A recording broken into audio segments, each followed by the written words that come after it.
कल हमने देखा था कि हमने चैप्टर नंबर 2 का सोशल फार्मेसी में पार्ट 3 का वीडियो अपलोड हो चुका है। आप लोगों ने देखा होगा। ये पार्ट 4 अपलोड हो रहा है, इसमें आप लोग देखेंगे। कल आप लोग को बताया गया था कि कौन कौन से मेथड यूज़ किए जाते हैं,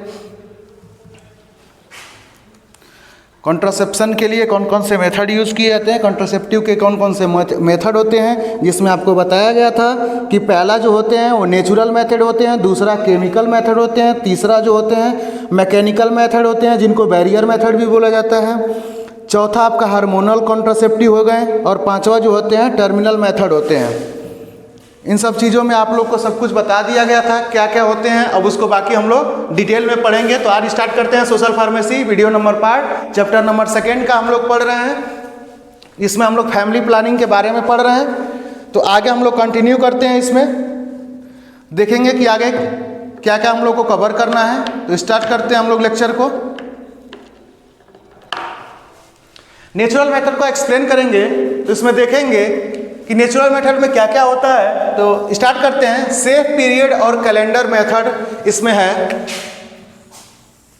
जिसके अंदर हम देखेंगे we know that pregnancy mainly occurs during the ovulation period, यानी जो प्रेगनेंसी होती हैं वो कब होती हैं, जब हमारे जो औरतों में जो पीरियड होते हैं उसी समय हमारी जो उनकी जो प्रेगनेंसी होती हैं वो कंसीव करती हैं, ठीक, या ठहरती हैं, ठीक है। इसमें फिर देखेंगे we know that pregnancy mainly occur during the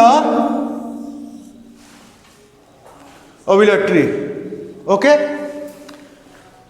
ovulatory period and a women ovulate during 15 days in a normal 28 days. कल आपको बताया गया था कि 8 डेज का मासिक जो उसका सर्किल रहता है वो होता है, ठीक है, मेंस्ट्रुएशन साइकिल का, ठीक।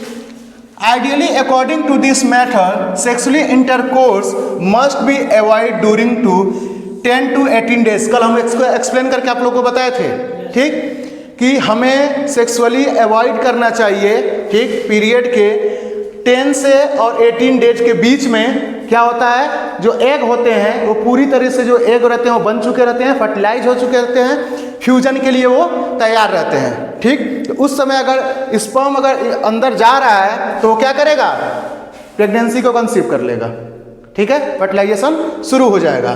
तो इन सब चीज़ों में ध्यान दिया जाता है, ठीक। इसके बीच में हमें किसी भी चीज़ का कपल्स के साथ सेक्सुअल अटैचमेंट नहीं होना चाहिए before menstruation, but this method is not reliable as different women have different menstruation cycle. इसका मतलब ये होता है कि ये सत्य नहीं होता है, क्योंकि अलग अलग महिलाओं में अलग अलग मेंस्ट्रुएशन साइकिल का डेट होते हैं, ठीक। कंसीव करने के नॉर्मल 28 डेज होते हैं, ठीक, कभी ऐसा होता है 29 होते हैं, किसी में 30 डेज का होता है, किसी में 31 डे का होता है। इतने डिफरेंस रहते हैं। तो इन सब चीज़ों को हम मान भी नहीं सकते और नकार भी नहीं सकते, ठीक। होता भी है और नहीं भी होता है, ठीक। लेकिन हमको 10 to 18 डेज का ध्यान करना पड़ेगा। किस में हम लोग पढ़ रहे हैं, नेचुरल मेथड में। नेचुरल मतलब जो हमारे नेचर से रिलेटेड है, जो नेचुरली हो रहे हैं, इन सब चीज़ों का हमको इसमें ध्यान देना है। जो नेचुरली चल रहे हैं ये हम खुद कोई बदलाव नहीं कर सकते उसमें, हाँ, हम रोक सकते हैं अपने आप से। मेंटली हम लोग प्रिपेयर रह रहे हैं, हमें इस चीज़ों को क्या करना है, रोक सकते हैं। उसको हम लोग कुछ नहीं कर सकते, नेचर के खिलाफ हम नहीं जा सकते। अगर हम नेचर के खिलाफ कोई काम करते हैं तो उसका विपरीत हम लोग को मिलेगा, ठीक। तो जितना हम लोग का यही जानना है कि 10 to 18 डेज के अंदर हम लोग को मीटअप नहीं होना चाहिए, ठीक, मीटिंग नहीं होनी चाहिए। 18 डेज का मेंस्ट्रुएशन साइकिल रहता है, ठीक है। इतना ज्ञान आ गया, समझ गए, ठीक। नेक्स्ट स्टार्ट करते हैं। नेचुरल मेथड के अंदर कुछ भी मेथड होते हैं उसको हम बता रहे हैं। हम कल आप लोग को बता रहे थे कि इसके मेथड के अंदर भी मेथड होते हैं, ठीक। थोड़ा डीपली जाके आप लोग को पढ़ाना पड़ेगा, फिर समझ में आएगा, ठीक।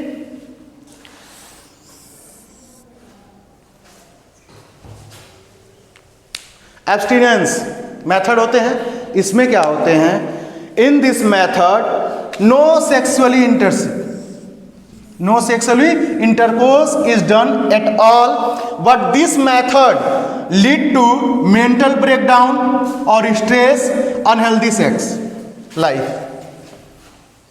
इसमें क्या होते हैं एब्स्टिनेंस में, in this method no sexually intercourse, यानी इस मेथड के अंदर नेचुरली में ही पढ़ रहे हैं हम आगे क्या, ठीक। इसमें क्या होता है कि हम सेक्सुअली नहीं होते हैं, कोई भी हमारा सेक्सुअल, यहाँ पे नो सेक्सुअल इंटरकोर्स, कोई भी सेक्सुअल इंटरकोर्स नहीं होता है मेल फीमेल में, ठीक है, समझ रहे हो। नहीं जब होगा तो क्या होगा, अगर आपसे कोई बोल देता है, एक नॉर्मली अगर एग्जांपल दे रहे हैं कि अगर कपल्स हैं, दोनों आपस में मीटिंग कर रहे हैं कि नहीं ये डेज चल रहे हैं, हम नहीं कर सकते, ठीक, बेबी कंसीव हो सकता है, तो उसमें क्या होता है, अगर बोल देते हैं तो ये हो सकता है कि अगले दिन अगर कोई प्रॉब्लम हो या बहुत सारे ऐसे दिक्कत होते हैं, इन सब केसेस में लोग स्ट्रेस लेने लगते हैं।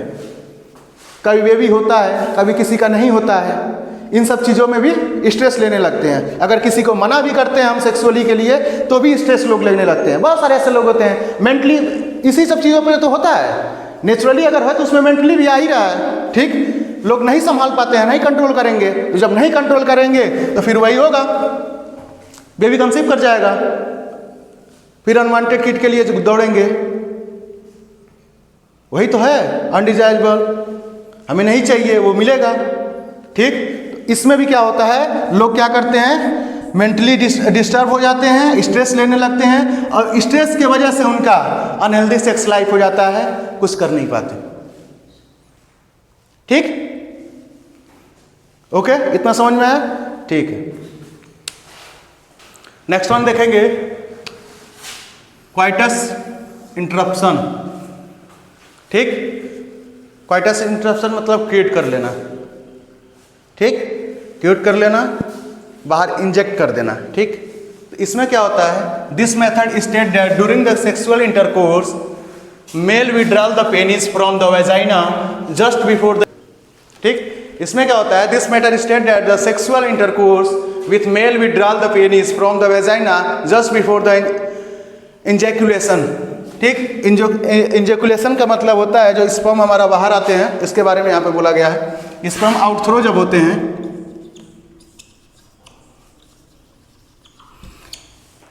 ठीक, स्पर्म आउटथ्रो होने से पहले ही क्या होता है, पेनिस को विड्रॉल कर लिया जाता है वेजाइना से।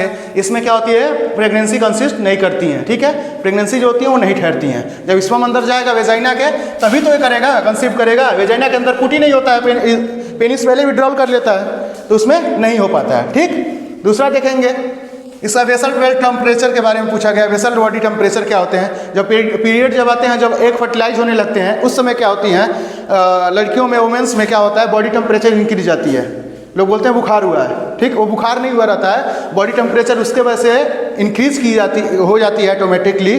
बॉडी टेम्परेचर ऐसा बॉडी की बनावट है कि टेम्परेचर क्या आती है, इंक्रीज करती है। जैसे टेम्परेचर इंक्रीज होगा, अगर उस समय अगर सेक्सुअली अगर हो रहे हैं, मीटिंग हो रही है सेक्सुअली, तो दोनों क्या होंगे, अगर सेक्सुअली कर रहे हैं, अगर सेक्सुअली हो रहे हैं, तो उसमें क्या होगा, प्रेगनेंसी के चांसेस ज़्यादा बढ़ जाते हैं, ठीक। इन सब चीज़ों का ध्यान देना चाहिए, ठीक है। इसमें क्या होता है, 3 to 5 डिग्री सेल्सियस का बढ़ जाता है टेम्परेचर बॉडी का। कभी कभी लोगों को लगता है कि बुखार हुआ है, लेकिन वो बुखार नहीं लगता है। अगर बुखार समझ के अगर सेक्सुअली हो रहे हैं तो ज़्यादा चांस रहते हैं प्रेगनेंसी के, ठीक, समझ में आया, ओके। ज़्यादा डीपली नहीं जाना आप लोग को, बस इतना समझ लीजिए। केमिकली मेथड में आप लोग को हम लोग बताए थे, बताइए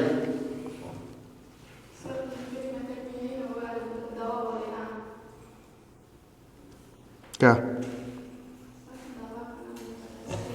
केमिकली मेथड में देखा जाता है कि पेस्ट आते हैं, क्रीम आते हैं, ठीक, फोम आते हैं। देखो, पेस्ट को क्या किया जाता है, वेजाइना के अंदर पेस्ट को पुट कर दिया जाता है, ठीक है। जो वेजाइना होता है महिलाओं में, वहाँ पे वेजाइना के अंदर पे क्या किया जाता है, पुट कर दिया जाता है। ये क्या कर, इसमें क्या होता है, जो पेस्ट होते हैं, क्रीम होते हैं, फोम होते हैं। फोम क्या करता है, अंदर जाके झाग बनाना शुरू करता है, ठीक। एक जेल रहता है, अंदर जब वेजाइना में जाएगा तो ये झाग बनाना शुरू करता है। झाग क्या करता है, जो झाग बनाना शुरू करता है, जब इसमें से स्पर्म जब पुट होता है तो स्पर्म को क्या करता है, किल करना शुरू कर देता है, ठीक। जब ये किल हो जाएगा स्पर्म तो काम लायक रहेगा नहीं, ठीक। फर्टिलाइजेशन होगा नहीं बेबी का, एक फर्टिलाइजेशन होगा नहीं। जब एक फर्टिलाइजेशन नहीं होगा तो वहाँ पे क्या होगा, प्रेगनेंसी कंसीव नहीं होगा। और दूसरा क्या होगा, क्रीम। क्रीम क्या करते हैं, जेली लाइक के क्रीम होते हैं, अगर यूज़ हम लोग कर देते हैं। लेकिन इन सब चीज़ों में ये भी ध्यान दिया जाता है, इन चीज़ों का यूज़ नहीं करना चाहिए जनरली, क्योंकि ये क्या करते हैं, ईचिंग कॉज करते हैं, ठीक, इन्फेक्शन कॉज कर जाते हैं, ठीक। Burning, sensation like skin burning होने लगती है, सेंसेशन लाइक बर्निंग, ऐसा लगता है स्किन जल रही है वहाँ की, ठीक है, तो इन सब चीज़ों के लिए प्राइवेट पार्ट पे यूज़ नहीं करना चाहिए, कभी भी नहीं करना चाहिए। दूसरा हो गया मैकेनिकल मेथड, जिसको क्या बोला जाता है, मैकेनिकल मेथड को और दूसरा क्या बोला जाता है, बताए थे कल भी, बताए थे आज भी आए हैं तो बताए हैं, बैरियर मेथड बोला जाता है। अब बैरियर का मतलब क्या हुआ, किसी चीज के लिए रोक लगाना, ठीक। बैरियर मेथड में वही हो सकते हैं फीमेल कॉन्डोम्स और मेल कॉन्डोम्स, ठीक है। फीमेल कॉन्डोम्स होते हैं, मेल कॉन्डोम्स होते हैं, कप ऑफ टी आते हैं, इन सब चीज़ों का इसमें यूज़ किया जाता है। जिसमें आपका रीमा ने एग्जांपल दिया था, क्या था रीमा, तेज बोलो, ठीक है। इसमें क्या होता है, ये जब इंजेक्ट हो जाते हैं तो इसमें से स्पर्म बाहर नहीं जा पाता है, ठीक है, अंदर नहीं हो पाता है, उस पर भी बेबी कंसीव नहीं करती है।